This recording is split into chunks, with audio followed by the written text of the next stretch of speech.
What's going on? I'm going to show you exactly how to build a body like Andrew Tate.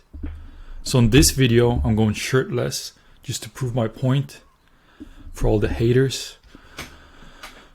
So let's get into it. So let's analyze Andrew's physique first of all. So as you can see, he's a tall individual and he has very dense androgen receptors. So like your traps, your upper chest, your shoulders, he's very lean as well. But the reason why he can maintain being lean, he claims natty, is because he's tall. When you see other individuals like David Tate, for instance, he's very tall and it's easier for him to be leaner because let's say you have some short individual who's 10% body fat, he's gonna look fatter than someone who's 6'4", 10% body fat, because where the body fat is placed, I can't even say the word, is put differently and it looks different on different individuals. So the first thing is, the reason why Andrew Tate can maintain such a lean physique is because he's tall. And for me, for instance, I was very skinny as well. I'm like 6'2", and I was able to build an alright physique, an androgen dense physique, right?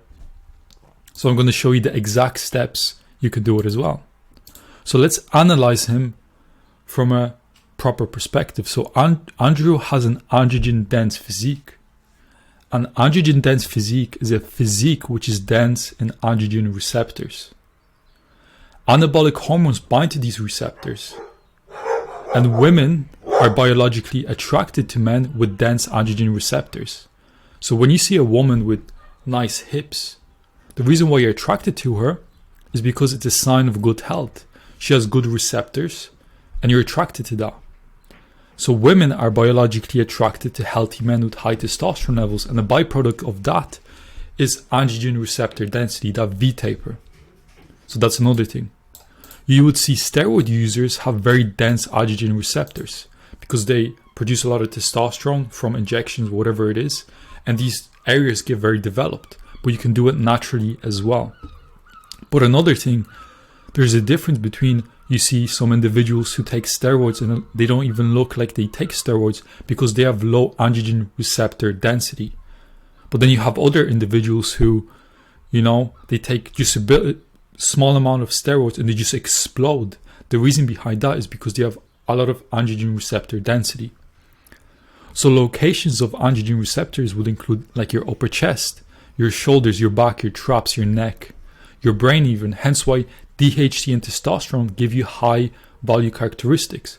When you read studies, you will learn that men with higher testosterone levels, they have very similar characteristics. Why does Andrew Tate have these characteristics? Because it could be due to high testosterone levels. He lives in a competitive environment, so on and so forth. Let's say you have someone who has a lot of muscle. You see this happen in natural individuals. They have a lot of muscle. They look like they have muscle, but there's something off about it. They don't look impressive, nor they look nice to look at, because they have low androgen receptor density. They have a droopy looking chest, big quads, high body fat, no proportions, and they do not look impressive because they have high body fat percentage and they build the muscle in the wrong areas. You want a nice chest, like a play body looking chest, wide shoulders, traps, thick neck as well. And when it comes to boosting your testosterone, it's going to work on your jawline, so on and so forth. So how to increase androgen receptor density? So the first thing, you need to boost androgen receptor density. So you do that by eating the right foods, removing blockers, eating foods that block your testosterone productions, like polyunsaturated fats. We have things like soy, mint, licorice, trans fat, so on and so forth, plastics, endocrine disruptors. Remove these from your diet. Add things that boost testosterone, kiwis, pomegranates, liver, egg yolks, raw milk, so on and so forth. Having the right macronutrient ratios, having a high metabolic rate. I talk more about this over here, if you can check it out, fedursky.com. But here I'm just kind of summarizing.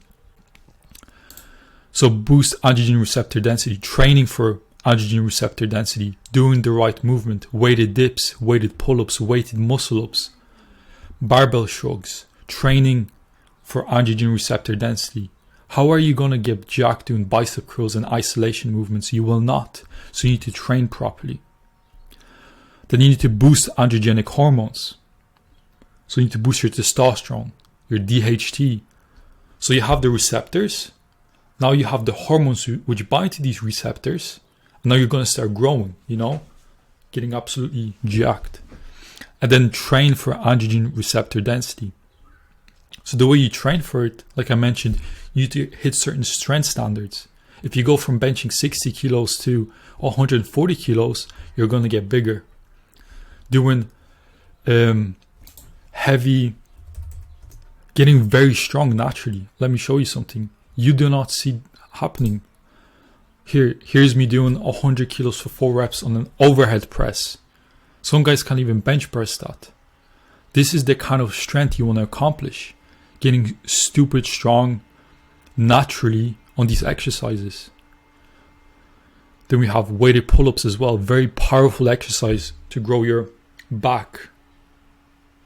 So then you can do weighted muscle-ups, so on and so forth. Especially with pull-ups, you want to work on the lower rep range. A lot of guys do reps of pull-ups with body weight. Now you're not doing hypertrophy, you're training your endurance, but you want to focus on that hypertrophy. Training in the 6 to 12 rep range, even 4 you can go down as, and focusing on that.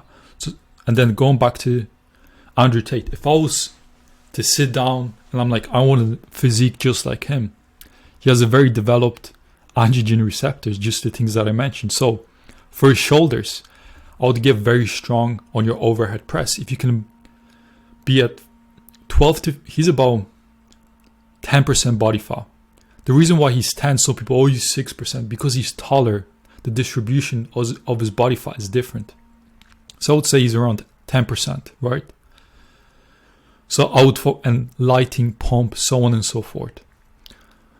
For his shoulders, if you can do body weight for 4 to 6 reps for your shoulder press, amazing. For his chest, I seen him being able to bench press around 135, 140. So there you go. He's around 210 or something like that. So benching around 1.5 your body weight. Weighted pull-ups with about 50% of your body weight. This is very impressive. Like, this is not going to happen in 6 months or a year. This is going to take some time. Then for his arms, getting super strong on barbell curls. Then for his traps, he always goes like this when he does his photos.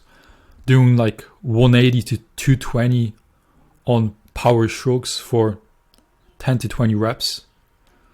And achieving those strength standards. So you know right now your current state, your desired state is achieving those strength standards. Now you need the thing that takes you from your current state to your desired state.